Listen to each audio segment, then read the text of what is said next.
Mas Rafka bilang dia jijik sama perempuan kayak aku. Apa aku sebegitu buruknya? Apa aku benar-benar gak layak untuk dicintai atau mencintai? Cinta belum ada di hati kami berdua. Itu aku tahu. Tapi setidaknya aku coba membuka hatiku.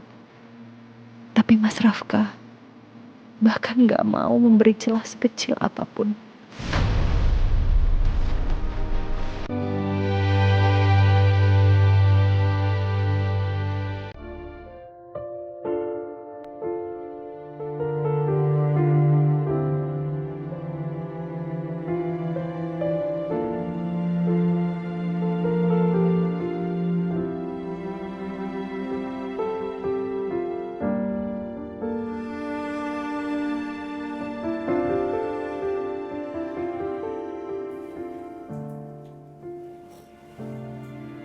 Semudah itu kamu bisa melupain semuanya, Mas.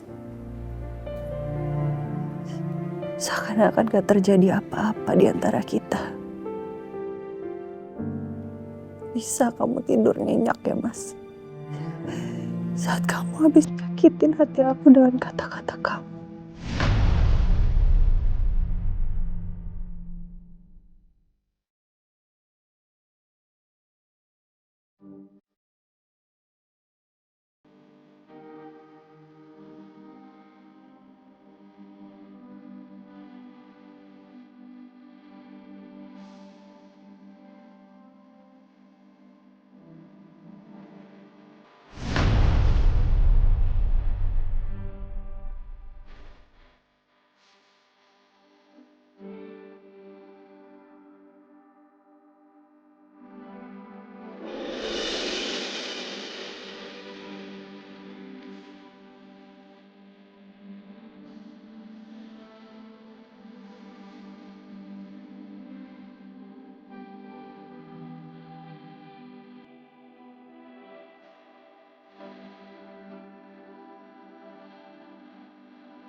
Kenapa Mas Rafka gak pernah mau lihat niat baikku?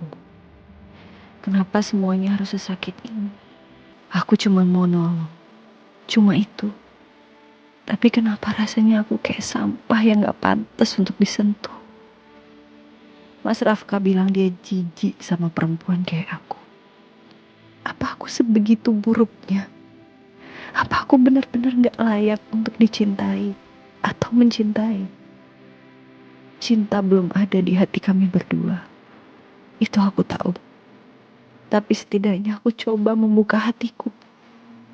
Tapi Mas Rafka bahkan gak mau memberi celah sekecil apapun.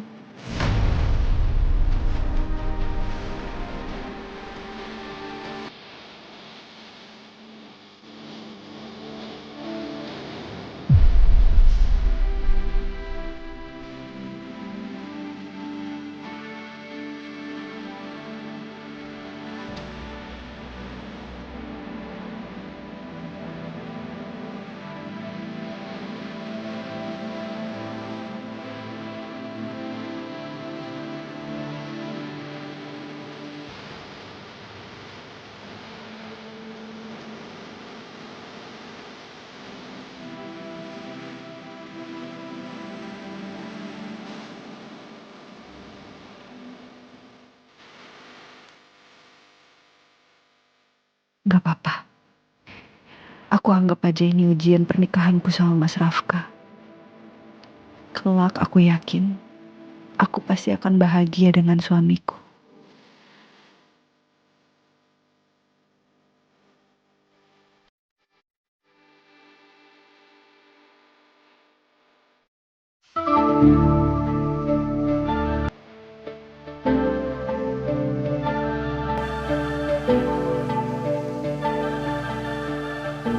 Ya ampun, Kumkum. Kamu pagi-pagi gini kok masak ikan asin sih? Aduh. Aduh, Bu. Maaf banget ya, Bu. Kamu tuh bikin satu ruangan bau kayak gini, tau nggak? Kamu tau nggak sih bau ikan asin itu nyengat banget sampai ke seluruh ruangan di rumah ini? Gimana sih kamu? Masa yang kayak gitu harus dikasih tahu? Iya Bu, iya maaf Bu. Habisnya saya udah kangen banget Bu makan ikan asin. Saya udah lama banget Bu nggak makan. Jadi saya pengen banget deh. Maaf ya Bu. Ya tapi kan kalau misalkan kamu pengen makan ikan asin, kamu tuh bisa masak itu di dapur belakang, dapur kotor, bukan dapur bersih kayak gini. Bau. Iya Bu, iya maaf ya Bu. Kungkung janji nggak bakal diulangin lagi. Sumpah Bu. Ya udah. Sekarang kamu masak sarapan buat semuanya ya. Yang normal-normal aja, jangan ada yang bobo kayak gini. Iya, siap Bu, siap. Duh, padahal udah ngiler banget makan ikan asin. Ini mah dipending lagi nih mukbang ikan asinnya.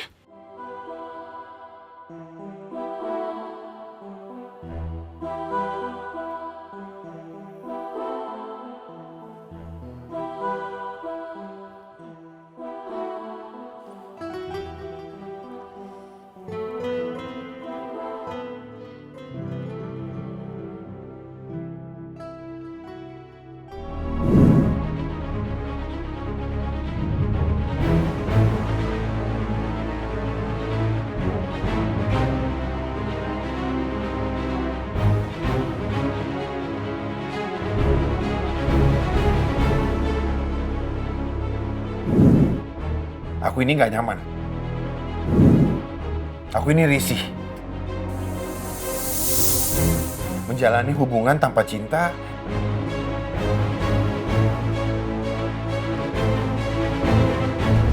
Aku nggak bisa, Ayuna.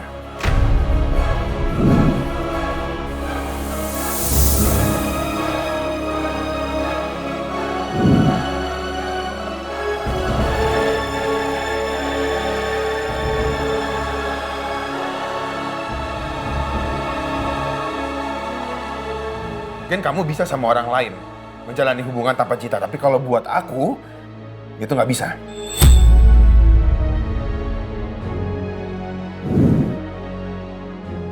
Ya Tuhan, kenapa sih aku kemarin ikutin saran Naomi?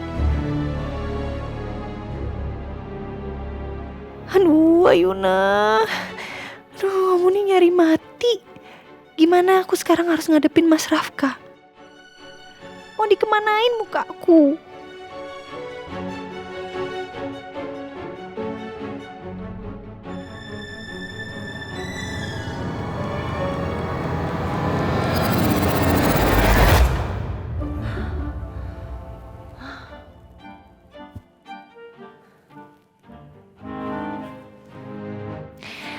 Syukurlah Mas Rafka udah bangun.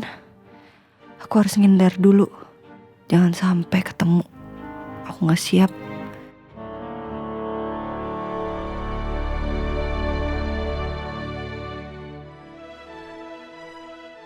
Tolong banget, jangan sampai ada Mas Rafka. Jangan sampai Mas Rafka masuk kamar lagi. Semoga dia langsung berangkat ke kantor.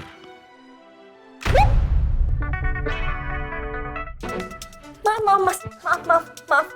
Udah.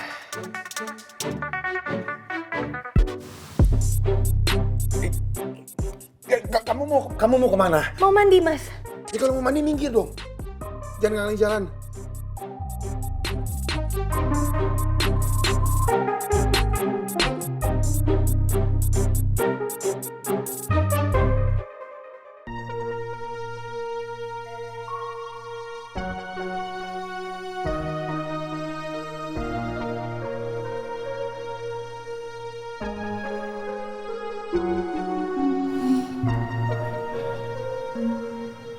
Cantik kok.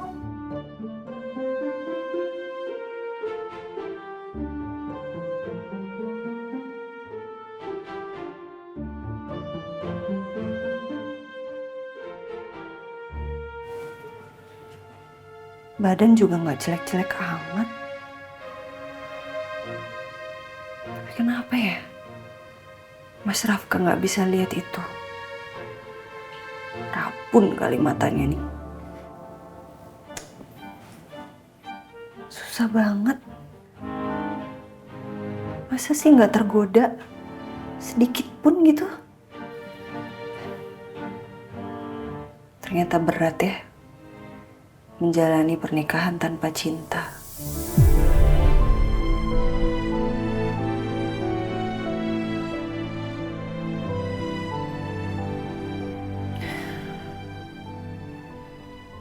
Tahu gini dulu aku nggak bakal mau nerima tawaran Papa dan Mas Rafka.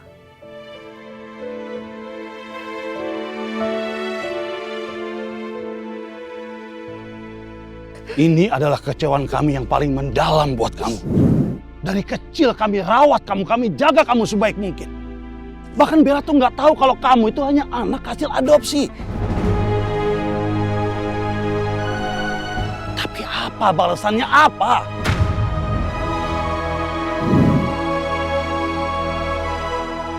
Kalau memang kamu berniat menebusnya, ada satu hal yang bisa kamu lakukan. Mungkin kami berdua akan berusaha untuk memaafkan kamu. Menikahlah dengan Rafka, pewaris tunggal keluarga Dharma.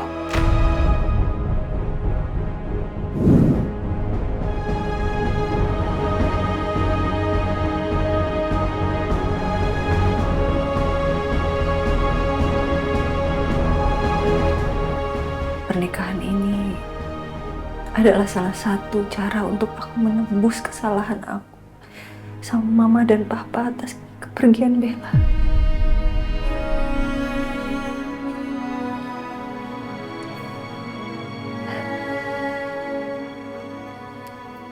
Aku harus menjalani suratan takdir. Aku nggak boleh nyerah. Aku harus terus berjuang. Aku harus kuat untuk melunakkan hatinya Mas Rafka.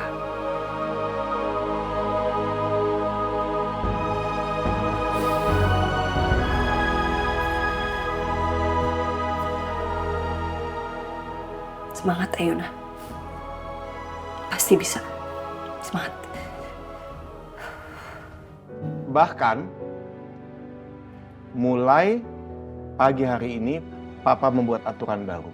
Siapa yang telat datang ke meja sarapan harus memberikan kecupan yang termanis.